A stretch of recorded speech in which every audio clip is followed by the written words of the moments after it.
Shawn Porter sits down and open up about his thoughts about Errol Spence and Ugas. He says that he's convinced that Ugas could possibly beat Errol Spence.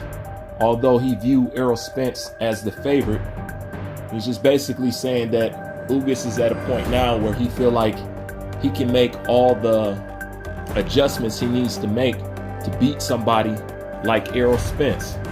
And I would have to say that for the most part, I feel the same way. I think Ugas showed a lot of skill. He showed poise. He showed sharpness in his fight with Manny Pacquiao. I think he's coming off a real high. I think he's very confident. And I think those are going to be tough things to deal with when it comes to fighting him on fight night, when it comes to Errol Spence. Now, this is one thing that I will say. With the matchup between these two, I've learned my lesson about having faith in fighters who's, been on breaks, and haven't been in the ring in a while. I usually didn't pay that much attention to it, although I know it's something that existed, when these guys went into fights.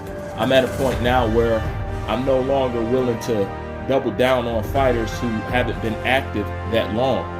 So that's another thing that's playing against Errol Spence, the fact that, he doesn't take a tune-up fight, and he actually deserves some credit for that, but that's all the more reason why Ugas would seem to be a favorite in this fight, because maybe the tuned-up Errol Spence, could beat Ugas, but on this time, the fact that he hasn't had a tune-up and the fact that he hasn't been active, and Ugas has been very active, and he's coming off a shitload of confidence and belief in himself.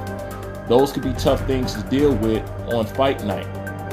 But also, I will say, it will be even kind of impressive for Errol Spence to deal with that kind of a person coming off of a break like he did, because I'm not about just detracting and taking away. I look at things from all sides, and that is an impressive win, because truthfully, Errol Spence should have a tune-up fight, but he believed tune-up fights is for people that is not confident. Hey, more praise to him.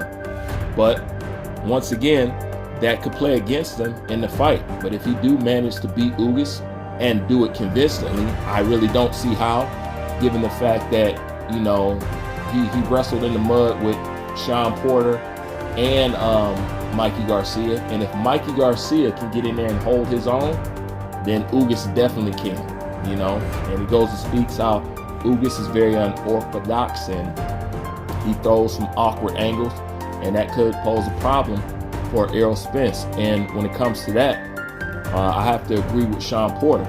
But nonetheless, we will see on fight night. But I will say that if Errol Spence can go in there and do it convincingly, then that is impressive, and that is something that needs to get praised, and he do need to get his props for that. But at the same time, that absence, ring rust is real. So we're going to see, and we're going to see. But as of right now, I would have to say that I'm leaning a little bit towards Ugas because of this. It's supposed to be Errol Spence's fight, true enough, easy. But at the same time, like I said, I'm going to have to put real stock in, fighters who've been active and fighters who've not been active. And I know Ugas at this point is very confident. He sees where this could go, and he knows there's bigger things beyond Errol Spence. So he's going to be a hard guy to beat on fight night. But in the end, we'll see. Leave your thoughts in the comments section. I'm out.